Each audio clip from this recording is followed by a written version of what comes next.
कि कैसे पूरी कायनात उसको बनाने में जुड़ जाती है। ड्रैगन के साथ बहुत अच्छा उनका बॉन्ड है, टॉम एंड जेरी टाइप का। और 11 बज के 11 मिनट पे 1 मिनट ही मिला था। मुक्ति, फिल्म इंडस्ट्री कितना सेफ है? कैसे इस देश में, इस वर्ल्ड में एक लड़की अनसेफ है। डांसर को अलग ही नजरिए से देखते हैं। बीइंग अ गर्ल, कहीं पे ऐसा कुछ हुआ आपके साथ कभी? एक आदमी था, जितनी बार ब्रेक लगता था वो पास आया जा रहा था। Hello, welcome, you are watching News Nation digital. मैं हूं आपके साथ सुषमा और आज हमारे साथ बहुत ही स्पेशल गेस्ट है, काफी मल्टी टैलेंटेड है, एक्टर है, डांसर है और खतरों की खिलाड़ी भी रह चुकी हैं और होस्ट भी रह चुकी हैं। मुक्ति, बहुत बहुत स्वागत है आपका हमारे channel. Thank you for giving me such a nice warm welcome. Thank you. कैसे हैं आप? Very good. Very happy. So grateful. All releases are happening together. I'm on cloud 9 right now. On cloud nine. 11/11 के लिए बहुत सारी बधाई पहले तो आपको, बहुत सारी। कैसा चल रहा है सब कुछ? बहुत बढ़िया। इस I think the whole universe is really conspires, बोलते हैं ना, जैसे कि बहुत ही फेमस डायलॉग भी है कि कैसे पूरी कायनात उसको बनाने में जुड़ जाती है। तो from Sikhya entertainment to Dharma entertainment and then with a combination of a director like Umesh Bisht and a cast, a stellar cast. I couldn't have been more grateful. Yeah. So very happy. पलक राणा बनना कैसा रहा आपके लिए? चैलेंजिंग कितना था? पलक राणा एक बहुत ही खूबसूरत डांसर, कलाकार, एक पहाड़ी, एक 90s में खुले दिल से प्यार करने वाली लड़की, जो एक पुलिस ऑफिसर, इन्वेस्टिगेटिव ऑफिसर से प्यार करती है, शादी करने वाली है। तो उस कैरेक्टर के इनोसेंस और पहाड़ों की जो फिजाएं हैं, उसकी जो एनर्जी है, पावर है, जॉयफुल नेचर है, at the same time somebody who can not help, लेकिन एक ऐसे दौर और एक ऐसे serial murder killer is on the loose, and she happens to be one of the victims, and she happens to be um, showcasing, and मैं एक ऐसा जरिया बन पाई जिससे डांस सेलिब्रेट हुआ, एक जॉयफुल लड़की। और जितनी ज्यादा वो मर्डर के गिरफ्त में आई, और कैसे इस टाइम ट्रैवल, और 11 बज के 11 मिनट पे 1 मिनट ही मिला था 2016 में एक ऑफिसर और एक 1990 में एक ऑफिसर है, तो दोनों मिलकर भी कैसे समय के साथ खेल पाए, कैसे केस सॉल्व कर पाए, और उसमें से एक केस जो 3 एपिसोड लगे उसको पूरा दिखाने में, दर्शाने में।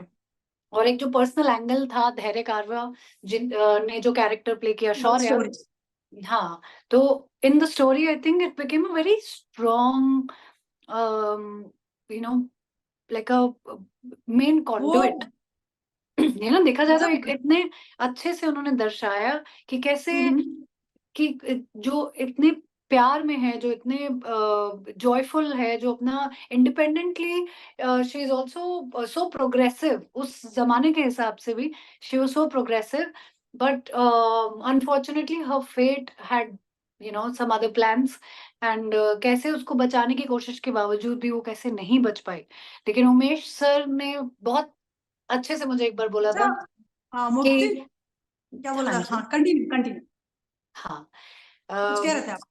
जी जी जी, तो उमेश सर के शब्दों में बोला जाए तो he has never celebrated death so beautifully than Palak राना's, because वो उतनी ही प्यार में भी थी और उतने ही प्यार से उन्होंने दर्शाया कि कैसे इस देश में, इस वर्ल्ड में एक लड़की अनसेफ है। और इस समय पे ये रोल कर पाना, जब ये इतना बड़ा मुद्दा है, दुनिया में सबके सामने दिख रहा है कि women safety is such a huge issue today, and if I could instigate a thought, or even provoke a thought ki how unsafe we are, and we could project it in a beautiful way. So I was very grateful that he chose me to showcase that. I'm getting goosebumps right now. Yeah. आप जैसे आपने put किया, आप बता रही हैं तो रोंगटे खड़े हो रहे हैं। जब आप शूट कर रही थी और द होल आइडिया कॉन्सेप्ट आपके पास था, और आप फील कर पाते, महसूस कर पाते जब देखते हैं कि सराउंडिंग में ऐसा चल रहा है, उस कैरेक्टर को आप प्ले करते हैं, तो लगता है कि आप बहुत कनेक्ट फील कर पाती होंगी। बिल्कुल कितना बिल्कुल। टफ रहा होगा फिर तो। मैं दिल्ली सेक्टर 9 रोहिणी की लड़की हूँ, और अच्छा।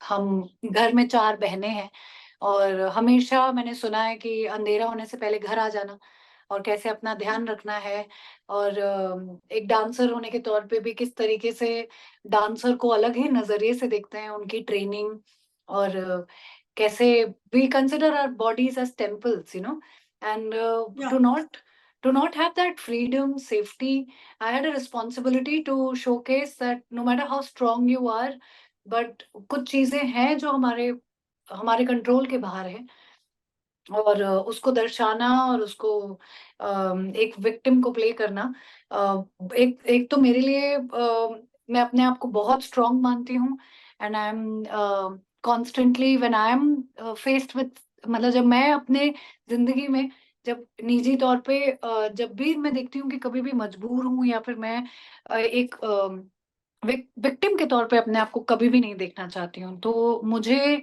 सर ने चूज किया और मुझे ये समझा कि ये कैरेक्टर प्ले करने के लिए परफेक्ट है, क्योंकि you will be somehow rooting for a character, you will be rooting for an individual, that person is so strong, वो अपने आप को तो सेव कर लेगी, और टाइम के थ्रू भी the officers also try to save her, but उसके बावजूद वो सेफ नहीं हो पाती है।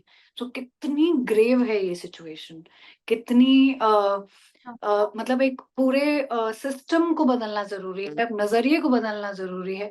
तो एक बहुत बहुत ही महत्वपूर्ण है इस पड़ाव पर ये प्ले करना, और अपने आप को इतना आउट ऑफ कंट्रोल एक कैरेक्टर प्ले करा, और I felt so happy that ये जो मेकर्स हैं, फिल्म मेकर्स हैं, और जो प्रोडक्शन है, उन्होंने भी बहुत रिस्पॉन्सिबली दर्शाया कि कैसे, क्या मतलब, how things go out of control, how ये जो किलर की साइकी क्या होती है, ऐसा लोग जो सोचते हैं वो कैसा सोचते हैं। तो उन्होंने बहुत सेंसिटिवली इसको दिखाया भी मैटर को, और किस तरीके से officers also try to do their best, even as a system we blame, हम बहुत आसानी से ब्लेम करके निकल जाते हैं कि ये ठीक नहीं था, वो ठीक नहीं था, बट हम ये नहीं देखते कि हमारा नजरिया क्या है। हमारे आसपास जब ये हो रहा होता है तो हम कैसे दरवाजे बंद करके डर के बैठ जाते हैं, या फिर हमारे साथ जब होता है तो हम लोग, बहुत सारी लड़कियों ने ये भी बोला है कि उस समय में मैं कुछ नहीं कर पाई, बाद में वो आवाज उठाती हैं,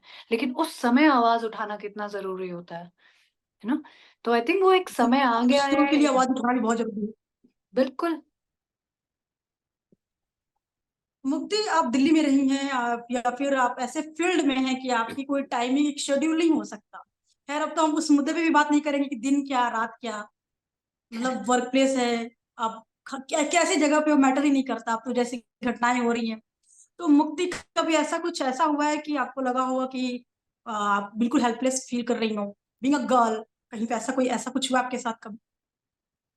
हम्म, मैं 8th स्टैंडर्ड में थी तब, मुझे बहुत अच्छे से याद है कि हम बस में ट्रैवल करते थे, और मैं, मेरी मम्मी और एक बहन कृति दी, हम तीनों, एक मंडे मार्केट एक लगता है, बहुत ही फेमस मार्केट था हाँ। दिल्ली में, तो हम बस में गए थे, और वापस आते आते थोड़ी शाम हो गई थी, तो 5 साढ़े 5 हो रहे थे, और एक आदमी था, जितनी बार ब्रेक लगता था वो पास आया जा रहा था, जितनी बार ब्रेक लग रहा था वो पास आया जा रहा था, और जैसे ही जोर से बस रुकी तो उसने थोड़ी बदतमीजी करने की कोशिश करी। तो मुझे, मेरी जो बड़ी बहन है नीति दी ने हमेशा कहा था कि कोई कुछ करे तो उसको शांति से अ, देखो मत, उसको बस जवाब जरूर दो, और कभी भी उसको जाने मत दो अपनी आंखों के सामने से, जब तक तुमने उसको सिखाया नहीं है कि तुमने जो किया है वो गलत है। तो इतनी पावर खुद में है और इतना कंट्रोल खुद के पास होना चाहिए कि अपनी जिम्मेदारी ले सकते हो अपनी सेफ्टी की। तो वो जब हुआ, वो लड़का भागने लग गया और बस से उतरने लग गया, अच्छा। और बस चलने ही वाली थी कि पता नहीं क्या आया। मैं 8th स्टैंडर्ड में थी, तो मुझे दीदी की बात आ रही थी कि उसको जाने मत दो, बिना जवाब दिए। और मैं जवाब कैसे देती, वो तो भाग रहा था। तो मैंने उसको जोर से लात मारी और बस से लुढ़कता हुआ गिर गया था। और बस में 2-3 लड़कियों ने देखा, और एक लड़की आई मेरे पास, बोला थैंक यू आपने ये किया, क्योंकि उसने बदतमीजी मेरे साथ भी की थी। मैंने कहा आपने जवाब क्यों नहीं दिया? हम्म। तो उस समय एक सेंस ऑफ बिलीफ आ गया था कि हाँ, ये पावर हमारे अंदर है कि कोई हमारे साथ बदतमीजी करे तो उसको जवाब जरूर दो। तो in our capacity I felt, public place हो प्राइवेट प्लेस हो जो भी हो, एक बार उसको जवाब जरूर दो। और उस डर में मत बैठ जाओ कि क्या पता अगली बार वो बस पकड़ो तो वहां 6-7 लड़के आ जाए या फिर आपके साथ कुछ कर ले। लेकिन उस समय पे जो आपको सही लगे जरूर जवाब दो, क्योंकि मतलब उसके उस हम्म, तो उस समय पे I felt that power, that yes. बहुत समय तक उसके बाद मैं बस में ट्रैवल नहीं किया। बहुत समय तक मैं पब्लिक प्लेसेस में जब जाती थी तो मुझे ट्रॉमा हमेशा, हुआ उसका, हाँ, मैं ट्रॉमा भी नहीं, मैं ट्रॉमेटिक हो इतनी जाता। सतर्क हो गई थी, मैं इतनी कि अच्छा। मुझे कोई पास भी आया तो मैं बोलती थी क्या, कोई देखा भी तो मैंने बोला क्या। और दिल्ली में तो घूरते हैं ना लोग, दिल्ली में क्या है, हमारे देश में घूरते हैं लोग, पता नहीं क्यों। तो उनकी आंखों में आंखें डालकर देखो, ताकि उनकी नीयत बहुत दूर से क्या सोच रहे हैं, क्या है, उसकी भनक हमारे में सिक्स सेंस होती है। हम इंसानों में बहुत एक बड़ी सेंस होती है, हमें एनर्जी दूर से फील हो जाती है। तो या लड़कियों तो में तो खास तौर पे। तो मुझे उसका वो एक अवेयरनेस और अपनी एक सिक्स सेंस का रेडार मेरा बहुत बड़ा हो गया था उस टाइम के बाद। और कि हम्म। मैं अपने, कि आप दूर से जाइए, पास से क्यों जा रहे हैं? तो मतलब बस में भी या पब्लिक प्लेस या ट्रेन में भी कहीं मैं जाती थी, लोकल ट्रेन में, अ, मुझे याद है मैं जेवियर्स में पढ़ी हूँ, और हम्म। मैं ट्रेन में भी ट्रैवल करती थी, तो मैं बहुत सतर्क हो गई थी कि कोई दूर से आता था ना, मुझे उनकी बॉडी लैंग्वेज में दिख जाता था कि कुछ ये करेगा। तो करने से पहले ही वहां खड़े हो, हाथ इधर उधर हम्म। क्यों जा रहे हैं, डावाडोल क्यों हो रहे हो, कोने में बैठो। तो मतलब मैं फुल मॉनिटर बन गई थी इस चीज की, कि मतलब मेरी मेरी और लेडीज कंपार्टमेंट या फिर जनरल कंपार्टमेंट में कोई अगर लड़की है, तो मैं उसके हम्म। इर्द गिर्द भी कुछ भी देखती थी तो बोलती थी साइड हो, क्या कर रहे हो, इधर हो जाओ। तो आई थिंक एक एक हमारे अंदर भी एक पुलिस होती है, एक सिक्स सेंस हाँ। में एक गार्ड होता है। तो वो एक मेरा गार्ड बहुत स्ट्रांग हो गया फिर। मुक्ति, फिल्म इंडस्ट्री कितना सेफ है? क्योंकि बातें हो रही है, अभी बॉलीवुड की बातें चल रही हैं, बहुत सारे एक रिपोर्ट सामने है, उसके बाद एक मुद्दा छिड़ा है कि एक्टर्स जो भी काम करते हैं लोग इस इंडस्ट्री में, ओवरऑल बात करूंगी मैं, किसी एक स्पेसिफिक इंडस्ट्री की बात नहीं करते हैं, कितना सेफ है? क्योंकि आप काम करते हो, हम तो दूर से बैठ के देखते हैं, जो भी रिपोर्ट्स आती है उसी पे बातें बनाते हैं, अब फिर एक अज्यूम करते हैं। आप लोग कितना सेफ फील करते हो? शुरुआत में बहुत ही ब्लर्ड होती हैं लाइंस, पता नहीं होता है कि किसको आप सीरियसली लो और किसको नहीं। लेकिन अब हम्म। एक रेडार हमारा बहुत स्ट्रांग हो जाता है, यू नो, हम्म। हमारी जो पेरिफेरल विजन में और जो जहन में जितने लोग आते हैं, क्या अपॉर्चुनिटी है और क्या अपॉर्चुनिटी नहीं है, की समझ हम्म। अब बहुत आसानी से समझ में आ जाती है। जिनको काम करना ना, वो बस काम की बात करेंगे, जिनको काम नहीं करना, वो बहुत इर्द गिर्द की बातें करते हैं। तो समझ में आ जाता है कि आप जब तैयार होंगे तब आप आइएगा, तब हम काम करेंगे। तो अब बहुत आसान हो गया है कि डायरेक्टली कास्टिंग डायरेक्टर्स को अप्रोच करते हैं, डायरेक्टर्स खुद बात करते हैं, किरदार के बारे में ही कोई बात करेगा, ज्यादा इधर उधर की कोई बातें करे तो समझ में आ जाता है कि वो काम तो नहीं करना चाहते। तो अब जो कभी किसी लोग ने सोच, डायरेक्ट पूछा है, लाइक कभी किसी ने डायरेक्ट बोला? क्योंकि कई बार होता है कि डायरेक्ट वो देखते हैं कि क्या पता ये अप्रोचेबल है कि नहीं, तो कभी ऐसा हुआ कि किसी ने डायरेक्ट अचानक से पूछ लिया, बोल दिया हो सामने से? क्या बोलो, ऐसे तो कुछ, आपने मैं बोल रही कभी हूँ ना, मेरा मतलब 8th स्टैंडर्ड से ही मेरा रेडार बहुत स्ट्रांग है। अगर कोई आंखों में भी लाता है ना, जबान तक तो नहीं ला पाए हैं आज तक, बट अगर ऐसा हुआ है तो मैं बहुत पहले ही बोल देती हूँ कि I call you sir and I respect you, I would appreciate that we talk only about work. तो वो काम के ही बारे में बात करते हैं।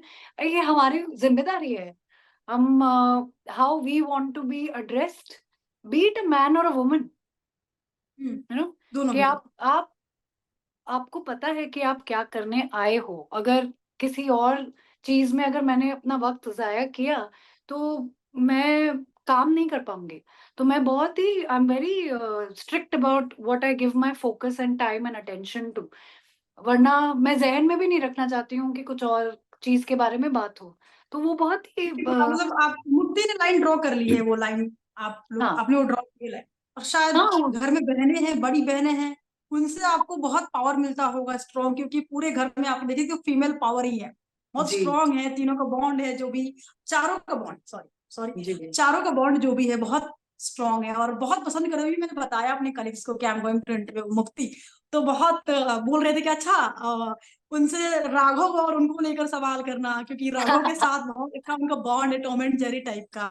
हाँ। कैसा कैसा सेट पे कैसा माहौल था 11-11 के? 11-11 के सेट पे बहुत ही गंभीर माहौल था, क्योंकि गंभीर।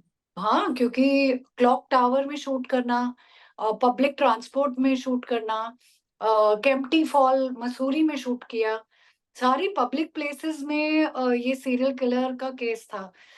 हम्म और बहुत ही हाइटेंड विंटर टाइम में बहुत सारी चीजें बंद हो जाती हैं, और कैसे पूरी यूनिट को उतना ही समय है एक सीन शूट करने के लिए, वेयर टाइम इज मनी।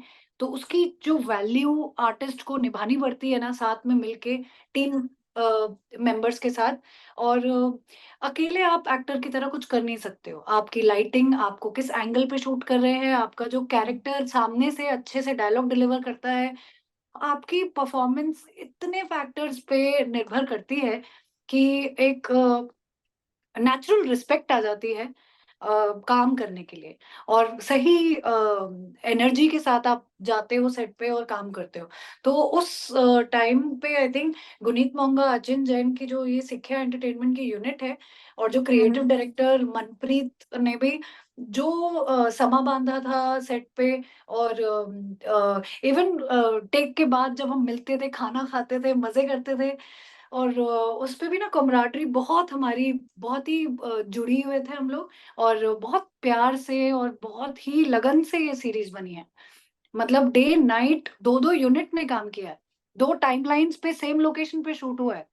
तो बहुत डिफिकल्ट था ये शूट करना, विंटर में, पब्लिक प्लेसेस में करना। और राघव हम्म 2016 का दर्शा रहे हैं पुलिस स्टेशन, जो थोड़ा टेक savvy और पूरी रिसर्च हो चुकी है, केस के बारे में पता लग गया है। से लेकर 1990 में जब धैर्य को पता ही नहीं है कि मर्डर भी हुए हैं, तो वो भाग रहा है और हर जगह शूट हो रहा है। धैर्य बहुत भागा है बहुत एक्शन सीक्वेंस करे हैं। तो मैंने धैर्य के साथ ज्यादा शूट किया क्योंकि हमारी टाइमलाइन 1990 की थी। बट मतलब जिस डिटेलिंग के साथ उन्होंने काम किया है, कैसी क्लिप होती है, कैसे दिल मूवी के पोस्टर लगे थे पीछे, और कैसे कैसे उन्होंने इफेक्ट्स डाले, जूनियर्स को भी कैसा तैयार किया पीछे, लग रहा था कि वो एक्चुअली वो उसी मूवी का और ये सब का असर होता है ना जैसे सोसाइटी में, तो वो वैसा ही हाँ था। हाँ। और बहुत अच्छा, ये भी ये भी होता है ना मुक्ति की, जैसे कि अभी सोशल मीडिया का जमाना है, लोग छोटी छोटी डिटेल्स बहुत आसानी से पकड़ लेते हैं। अगर आप दो टाइम जोन को दिखा रहे, 2016 दिखाया आपने और एक 1990 का, तो उसका कोई भी, जैसे 2016 की कोई भी चीज अगर उधर जाती है पीछे की तरफ, जब वो इन्वेंट ही नहीं हुई थी तब थोड़ा सा भी दिखता है हाँ तो लोग पकड़ लेते हैं। और इस सीरीज में कहीं भी एक भी छोटी चीज, मतलब कुछ भी ऐसा पता नहीं चल रहा। बहुत अच्छे से दोनों भी टाइमिंग जो भी है, टाइम हाँ ट्रेवलिंग जो सीरीज लगती है, मतलब मुझे लगी, नॉट नॉट फॉर मी, मेरे फ्रेंड्स कलीग सबने देखी, और बहुत ब्रिलियंट सीरीज है। थैंक मुझसे प्रॉमिस किया था, कृतिका सर से हमने कनेक्ट किया था, राघव जीवाल से भी बात हुई इस बारे में, और सब बहुत कॉन्फिडेंट थे कि बिंज वॉच होगी ऐसे। और सीरीज आई सच में, बहुत बिंज वॉच ही देखी है सबने, किसी ने हाँ ब्रेक नहीं लिया है, वो खत्म हाँ करके ही उठे सीरीज, भले रात गई पूरी। तो हाँ। आपको ऐसे कॉन्फिडेंट था कि भाई ये तो सीरीज जैसे जानी है, बिल्कुल बिंज वॉच टाइप ही है, इस मतलब ये तगड़ी जाएगी, ऐसा लगा था? 100%, 100%। मैं तो जब मुझे इसका हिस्सा बनने का मौका मिला तो खाली कॉन्सेप्ट सुन के ही मैं ऐसी हो गई थी कि ये आज की डेट में कैसे ये निभाया जाएगा, करा जाएगा, और ये कब फ्लोर पे जाएंगे हम। 2022 में अगस्त में मैंने इसका ऑडिशन दिया था, मुझे याद है, जुलाई अगस्त में। और बहुत समय तक पता ही नहीं चला था कि हो क्या रहा है, कब होगा शूट। अब जब वो मुझे सिलेक्ट किया, शूट डेट दी, तब वो क्या क्या शूट कर चुके थे और क्या क्या कहाँ तक कहानी पहुंच गई थी, तब पता चला कि ये इतना होमवर्क लगा होगा इनको, टाइम ट्रैवल करने के लिए, वो सीक्वेंस शूट करने के लिए, ट्रीटमेंट के लिए, कलर टोन्स अलग सिलेक्ट करने के लिए, हर एक चीज का रिसर्च करने के लिए। और कितने आपने ये नोटिस नहीं किया होगा, जैसे अगर पास्ट में चीज चेंज होती है तो फ्यूचर में उस टाइमलाइन में वो फोटोग्राफ में और सिर्फ बोर्ड पे जो नाम होता है उसका टाइम एंड डेट भी बदल गया है, यू नो। और किस तरीके से उन्होंने वो किया, बहुत स्मार्टली प्ले किया। एंड बट उसको शूट करने में कितना टाइम लगता होगा, उसके पीछे बैकग्राउंड म्यूजिक और क्या क्या डालकर, मतलब film making is beautiful. I think इसके अगर देखा जाए तो 8 एपिसोड्स हैं, बट अगर देखा जाए तो ये 3 फिल्मों के बराबर काम किया है, you know. So huge respect for the makers, and Umesh sir is my favorite. I want to work with him again. He's brilliant. मतलब मैं सोचती हूँ कि इंटरव्यू जाए उन तक और बात पहुंचे आपकी, या फिर आप जी, डायरेक्ट बात करके आ गए कि देखो अगली फिल्म भी आपके साथ।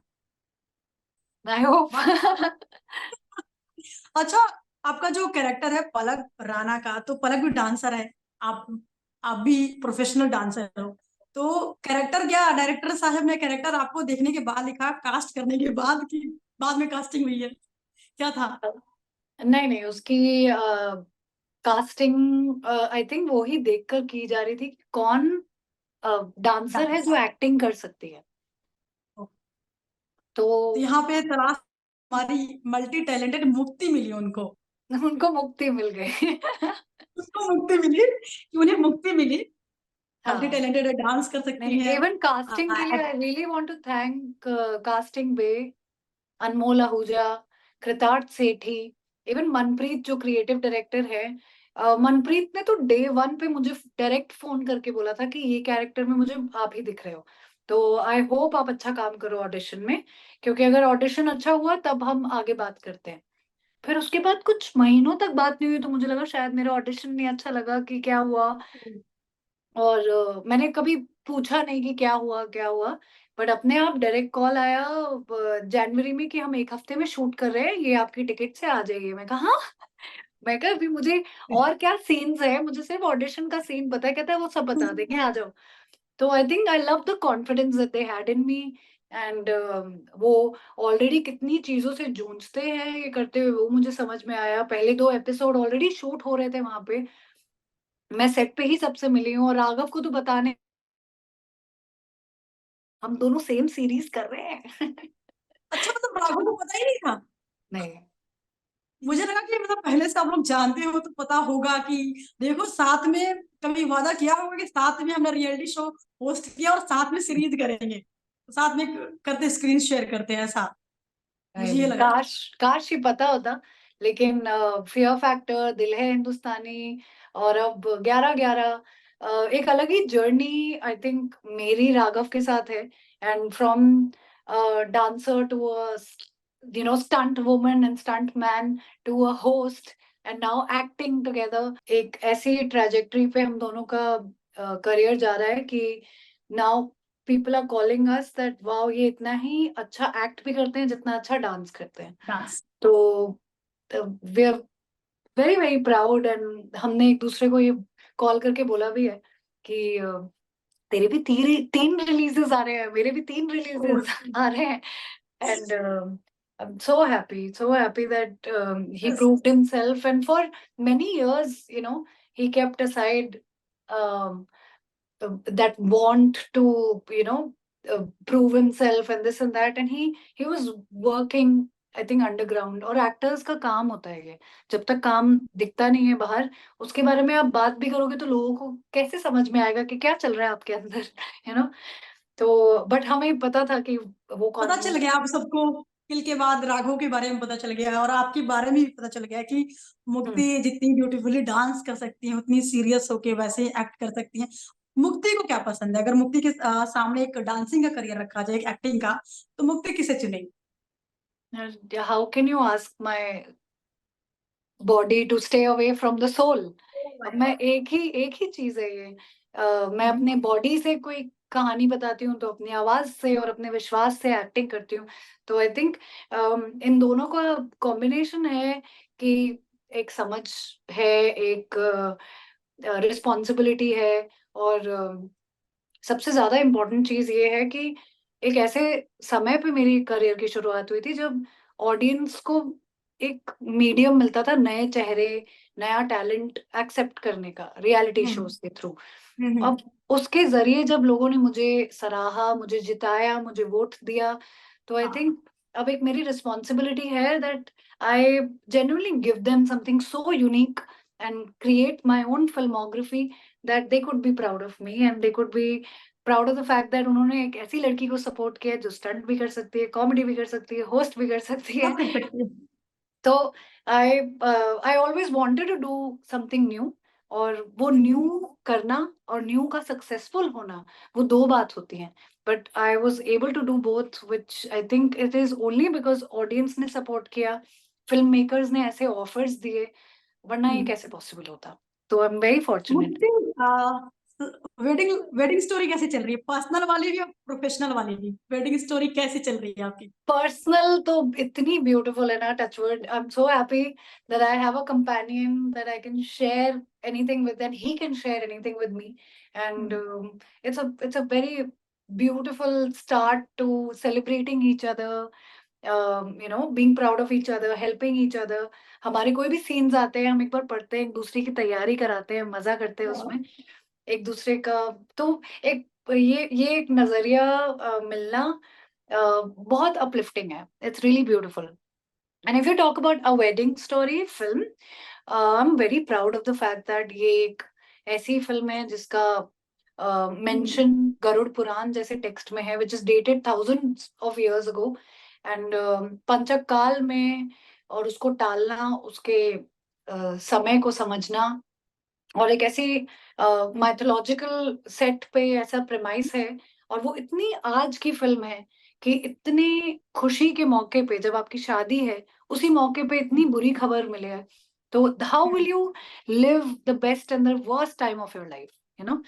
So that challenge was something which kept me on my toes and kept me um, very very heightened in terms of how, मतलब किस चीज को कैसे बयां करूं, कैसे sensitively have to deal with the matter, because ये कुछ ऐसी चीज है जो हमारे लाइक अगर देखा जाए गरुड़ पुराण है, कुछ लोग अंधविश्वास मानते हैं, कुछ लोग बहुत विश्वास करते हैं, कुछ उसको सनातन धर्म से जोड़ते हैं, कुछ है तो उसको कॉन्स्टिलेशन से जोड़ते हैं कि ये एक इन ऑस्पिशियस टाइम है because these 5 stars which align for 3-4 days in couple of months, they are inauspicious all across the globe. If you see, if there's a person who's Catholic, if there's a person who is from any other religion, अगर वो भी उस समय पे इस काल में फंसे, तो उनके भी घर में 5 deaths हुई हैं पंचक में।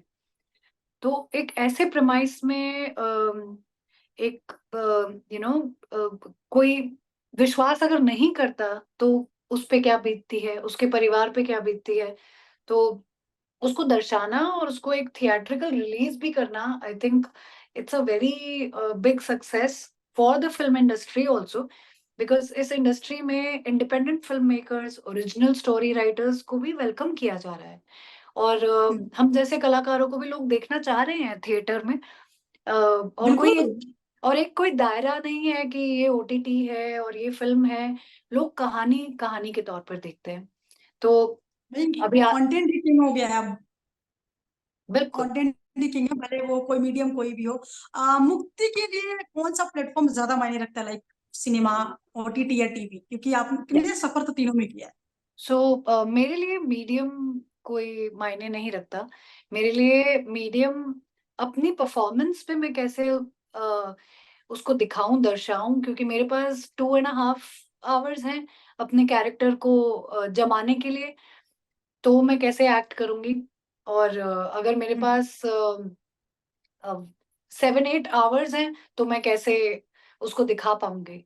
तो मैं उतना ही मुक्ति के होल्ड अपकमिंग उस प्रोजेक्ट्स क्या-क्या हैं? मेरे एक फिल्म आने वाली है बहुत जल्दी, और वो इंटरपर्सनल रिलेशनशिप पे है, लेकिन जब वो प्रोड्यूसर्स कहेंगे कि आप इसके बारे में बात कर सकती हैं, तो मैं ज़रूर करूँगी। मुक्ति उन ऑडियंस को क्या बोलना चाहेंगी जो आपको बहुत पहले से फॉलो कर रही है फ्रॉम रियलिटी शो, जब आप डांसर थी तब से अलग अलग रियलिटी शोज किया आपने, फिल्में की आपने, उसके बाद आपकी एक सीरीज आई है और फिल्म आई, तो उन ऑडियंस के लिए आप क्या कहना चाहेंगे? तहे दिल से शुक्रिया, धन्यवाद, थैंक यू। हर लैंग्वेज में मैं थैंक यू करना चाहती हूँ, क्योंकि मुझे कितने लोग सबटाइटल्स पे भी देख रहे हैं और कमेंट करते हैं, और विश्वास अपने ऊपर हो जाता है कि हाँ, ये मैं कर सकती हूँ, और इतना प्यार मिल रहा है, इतना सराह रहे हैं लोग। तो डेफिनिटली एक टैलेंट है, एक मेरा हार्ड वर्क है, वो रिकॉग्नाइज कर रहे हैं लोग, और इतना प्यार दे रहे हैं, उसके लिए मुझे तो बहुत बहुत थैंक यू करना है। And I hope I continue to make them feel proud. Thank you so much Mukti for connecting. Thank you thank you. Sushma, thank you. Give lots of love to your friends, and I will say hi to Shakti di, Raghav, Neeti di, all of them on your behalf. Okay. Thank you. Bye. Bye. Bye. News Nation अब WhatsApp पर खबरों के ताजा update के लिए news nation के इस QR code को स्कैन करें।